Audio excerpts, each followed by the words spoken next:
Thank you, everyone, for joining. My name is Shoaib. I am our startups and small business sales manager here nationally for CDW. Just wanted to take a quick moment to thank all of our customers and clients for joining this call today. I really hope that we can have a really informative and fun session here for all of you.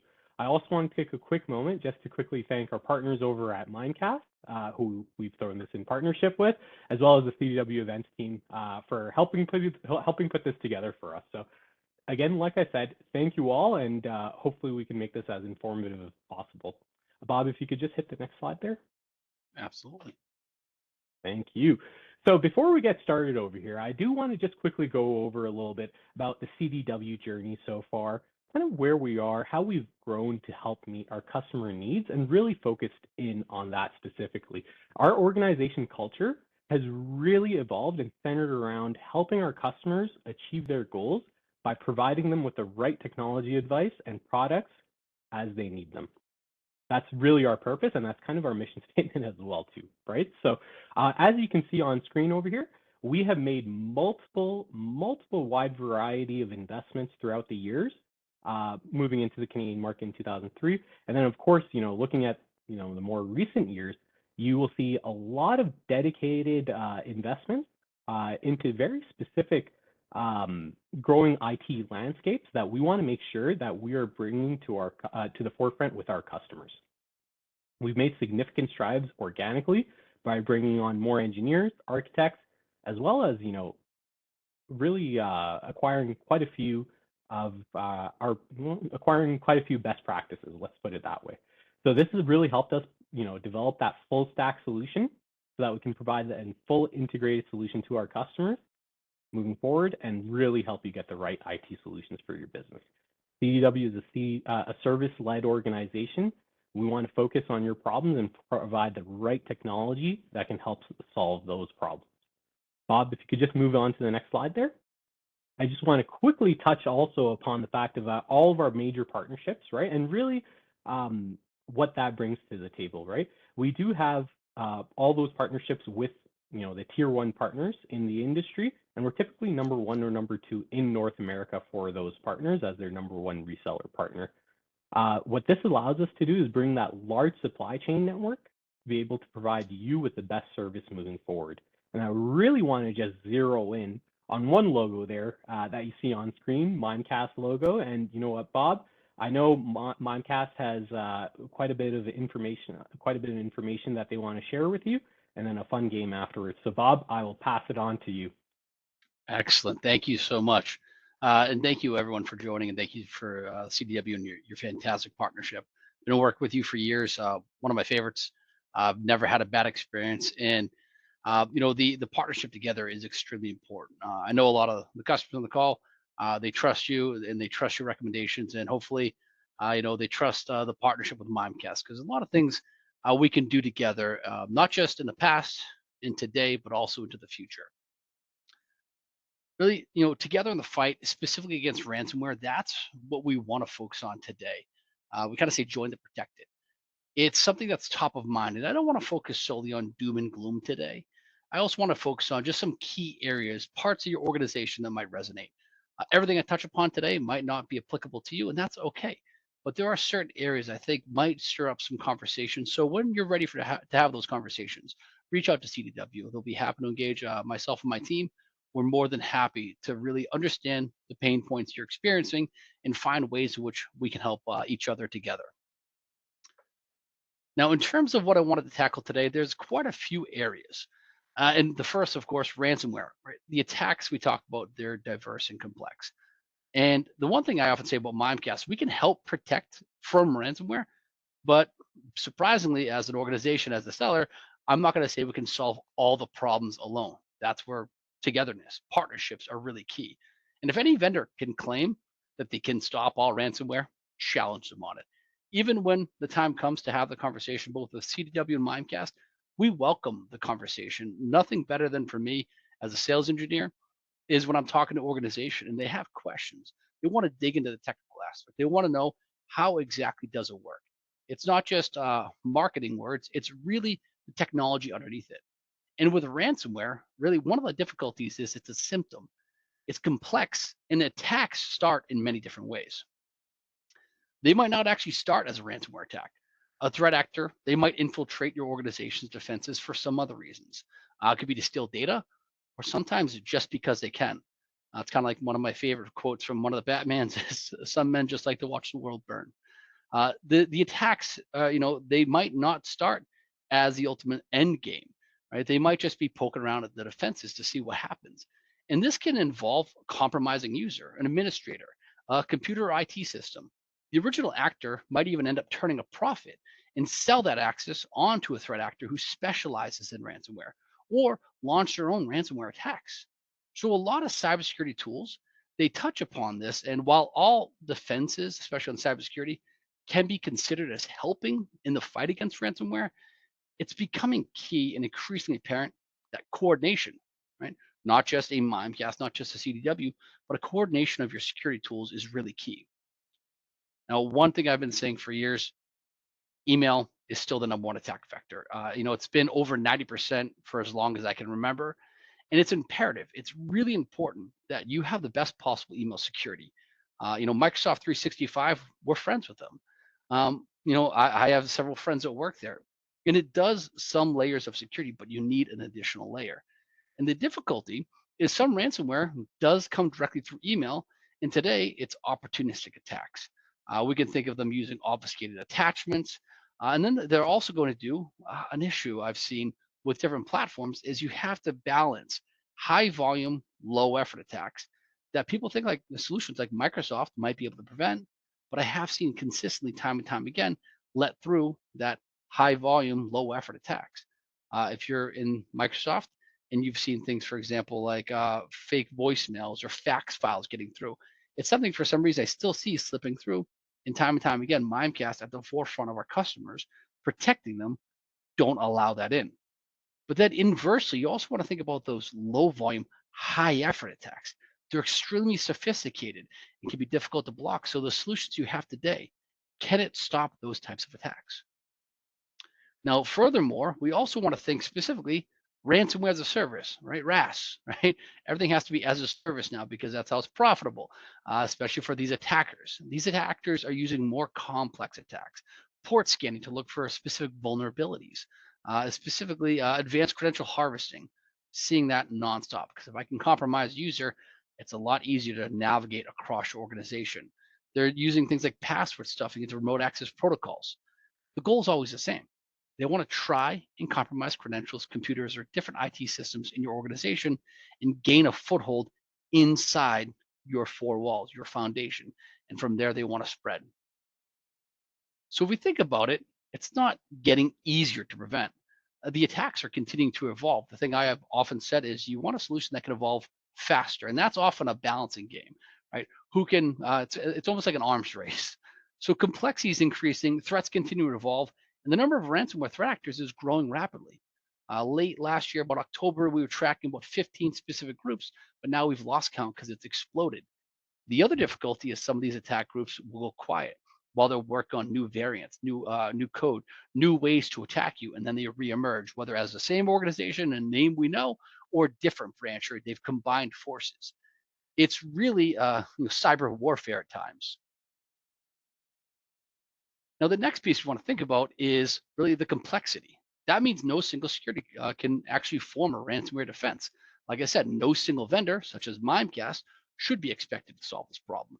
That's where friends like CDW come into play because they have relationships with a number of organizations that we can pair together to shore up those defenses. Now, if you think about Mimecast, we're well placed specifically to help with much of the problem. Again, over 90% of the attacks that we see are starting through email. And it's not just by addressing email, but also our entire technology chain, because we've been built to augment your other defenses so we can fight ransomware together. Now, being prepared, right, that's step one, right? We don't want to be, a post-event protection. We want to be prepared.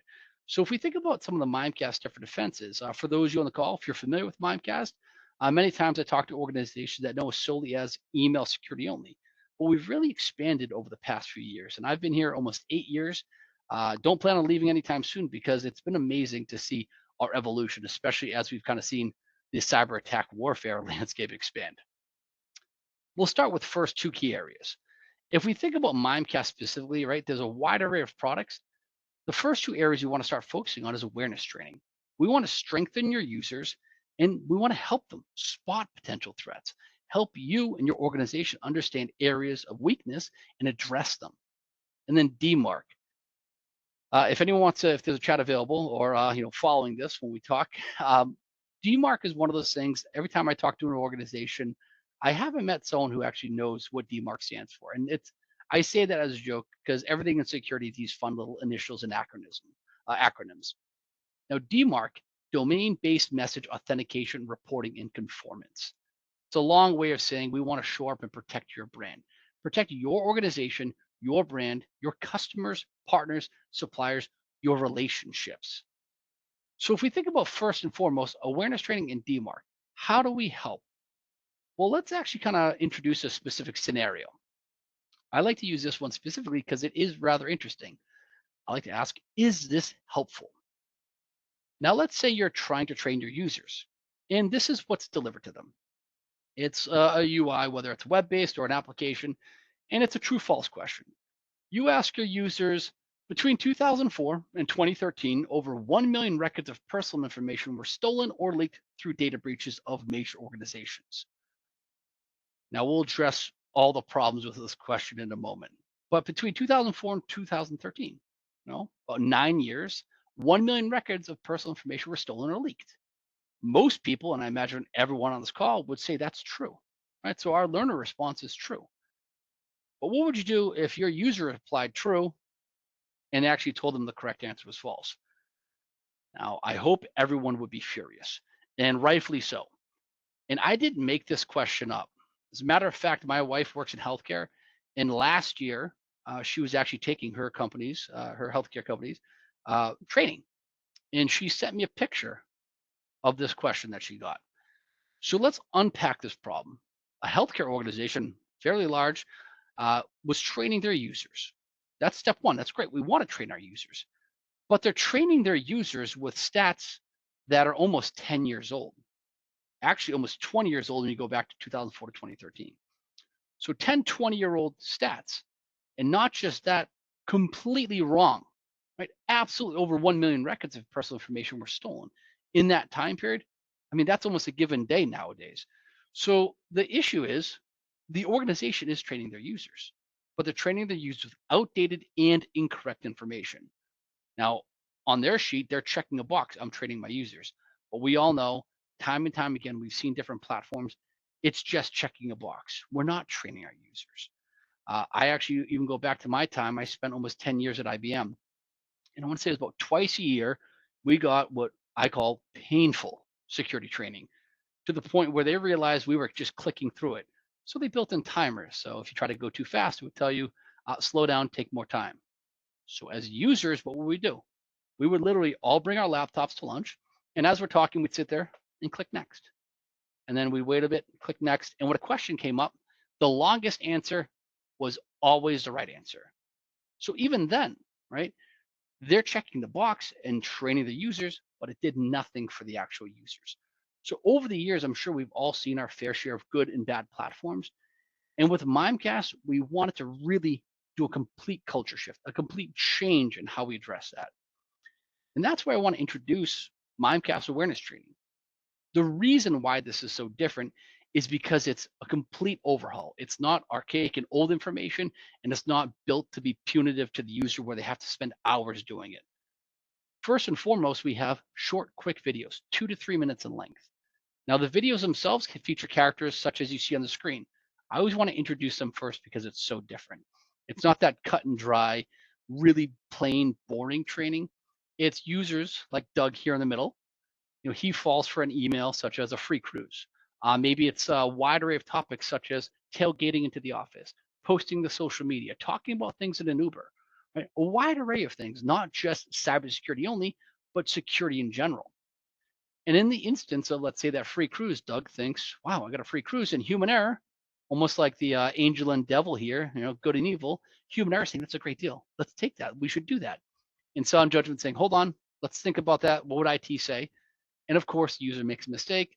There's a fallout, and it edges on humor. It's not downright slapstick, But what we found through humor is it really engages the user, right? It draws them in. It's unlike any platform I've ever seen.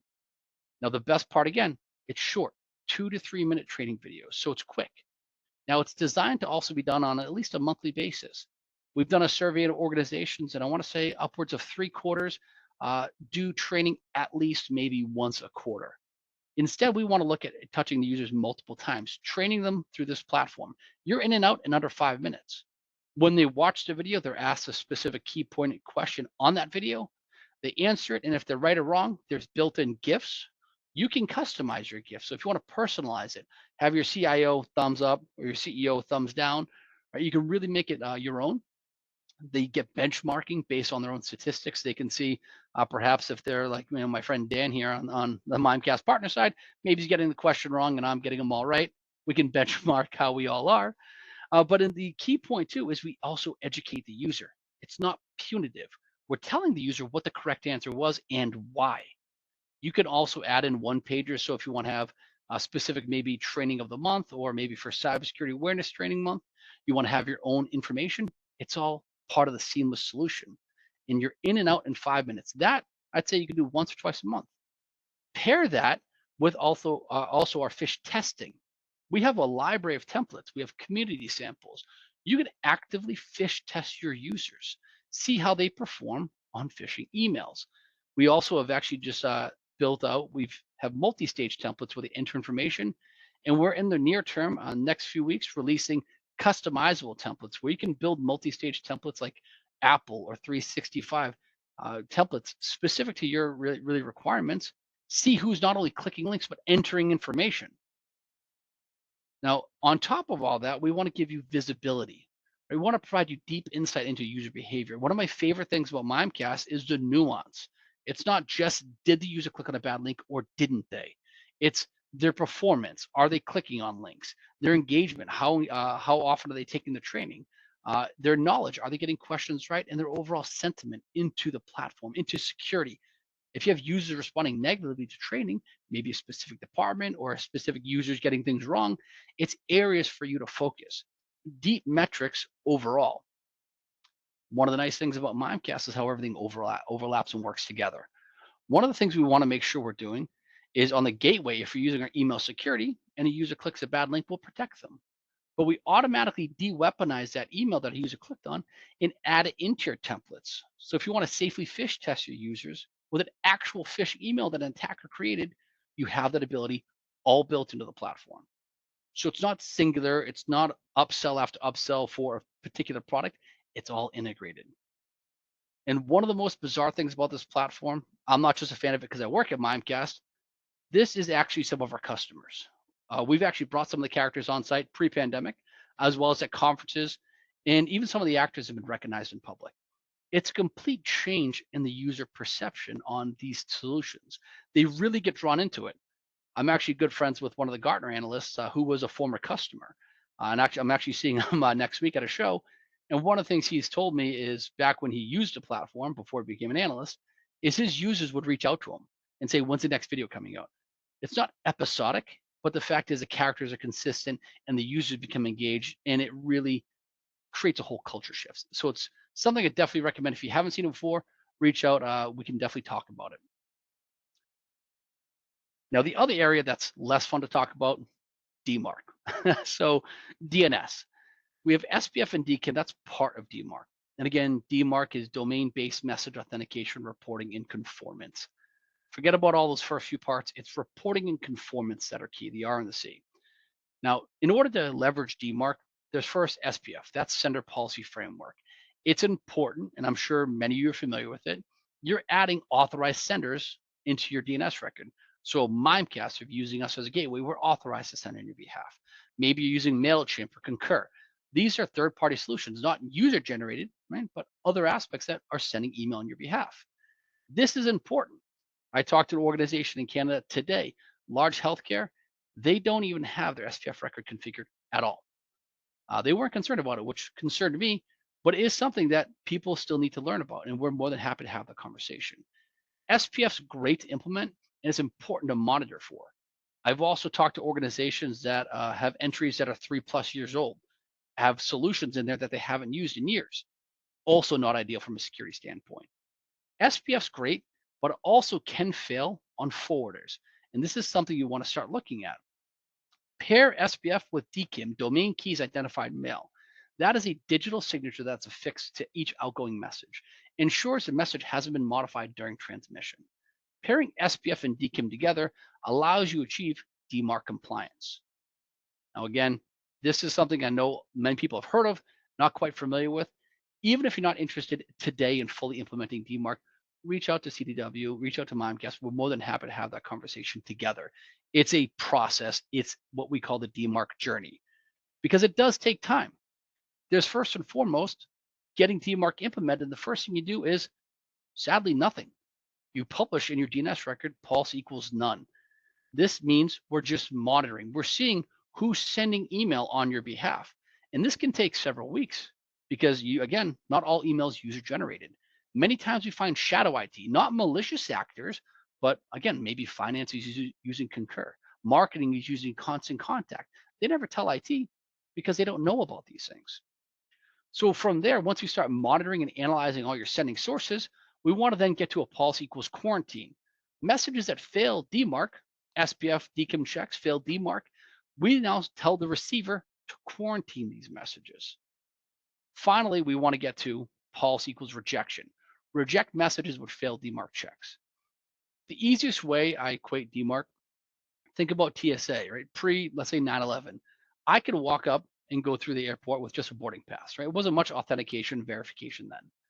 Nowadays, if I try to go through the airport, they're going to check my passport, they're going to check my ID, a valid government issued identification, right?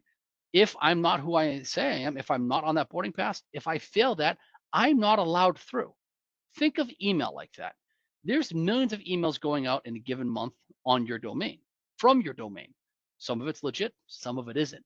Now imagine the attackers or the third-party sources that aren't properly configured sending email out as you. It could cause brand reputational loss because your mail's failing, because not configured properly, or attackers could be getting through because you don't have these things configured. So now what you're able to do through this process is to tell any outside gateway, if an email comes from my domain and it is not authorized to do so, do not accept that message, reject it. Reject it and report back to me so I have that visibility. It shores up your brand and your strength. Now, can you do this on your own? You sure can. Highly would recommend it because DMARC is quite complex. It's a journey. The one thing I will say, regardless if any platform or solution tells you we can implement DMARC in a week or a month, not possible. It will take time. It does take dedication. And if you're not using a tool, you can go ahead and have the XML file sent to you, but good luck decoding those. They're quite complex. There's a lot of information, especially when you consider millions of emails going out in a given month from your brand. With DMARC Analyzer, we surface that information in meaningful ways. Not just that, we work with you from start to finish throughout the DMARC process, from going to none, to quarantine, to rejection. We have a managed services team that can work with you, or you can, again, use our tool to digest that information and fully implement DMARC. Now, I know that's a lot of moving parts. And again, if there's questions, let us know. We want to move into other areas. Email security. We have what's called targeted threat protection. That is specifically designed to prevent, not just opportunistic ransomware, but other ways where attackers might try to gain a foothold. Credential harvesting, a number of different things, whether it be URLs, attachments, impersonation threats. And what we want to do is ensure we're protecting those before they get to your users. On top of that, we want to layer that and pair it with our browser isolation. Protect users, but if we think about that, it's not just, putting every session into a browser isolation session.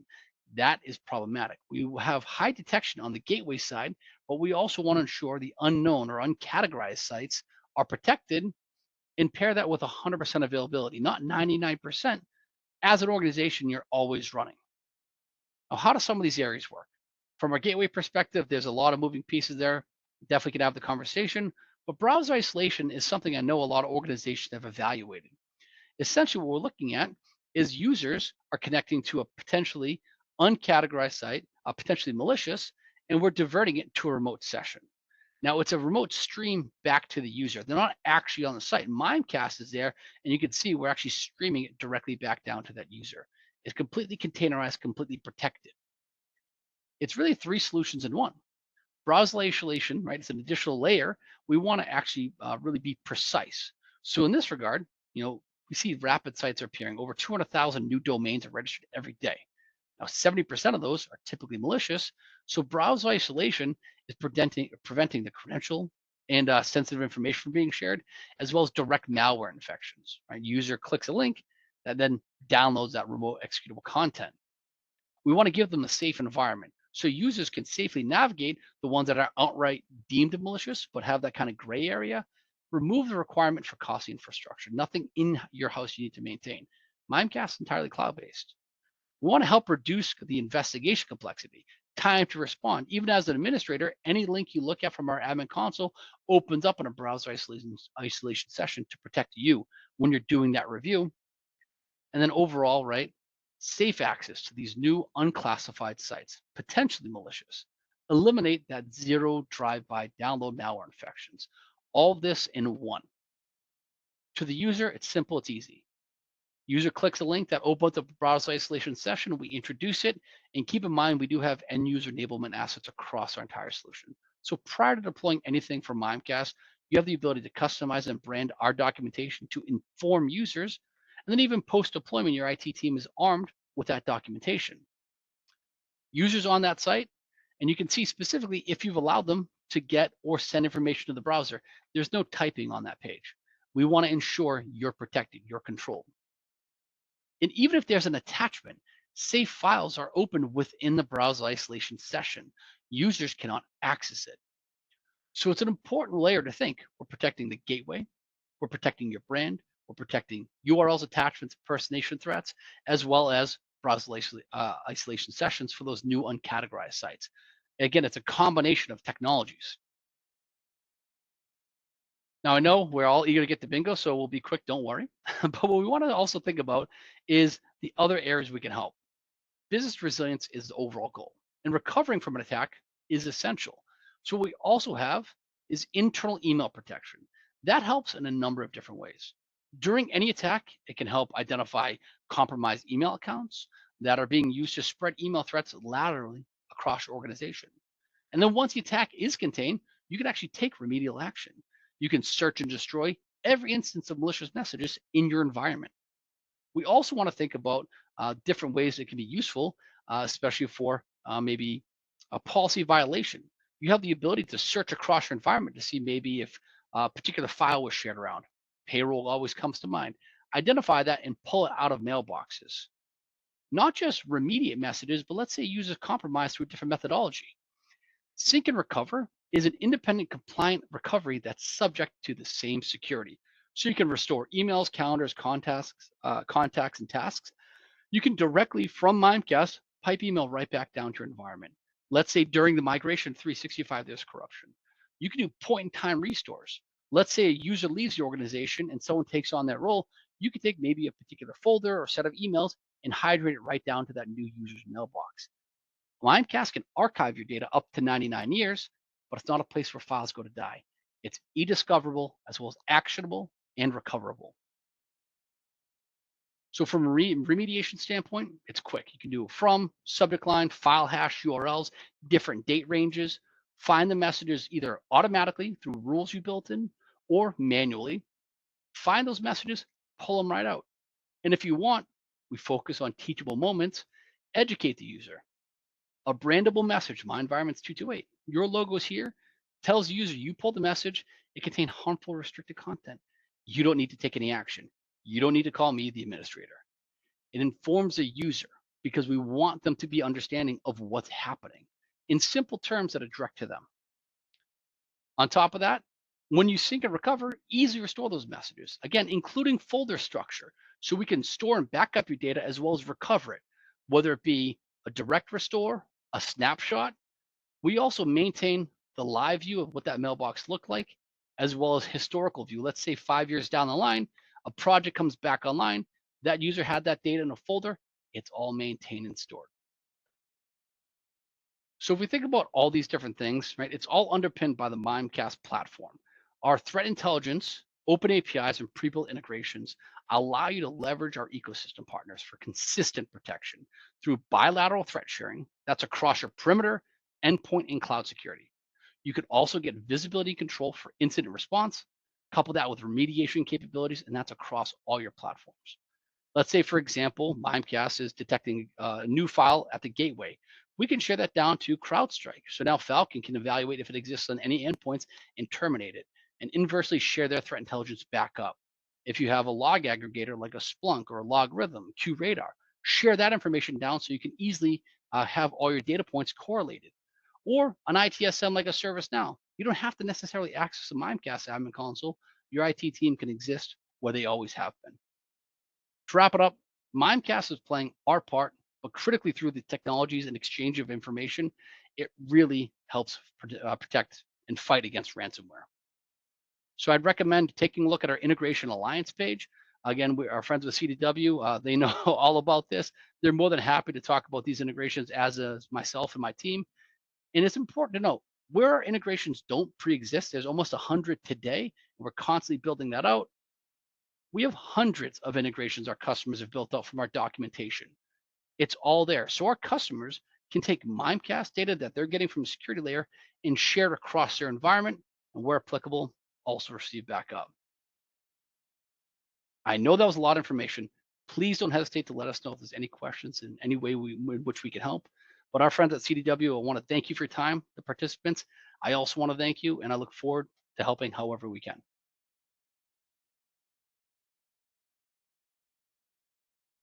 Now, I want to pass it off to my good friend on the bingo side.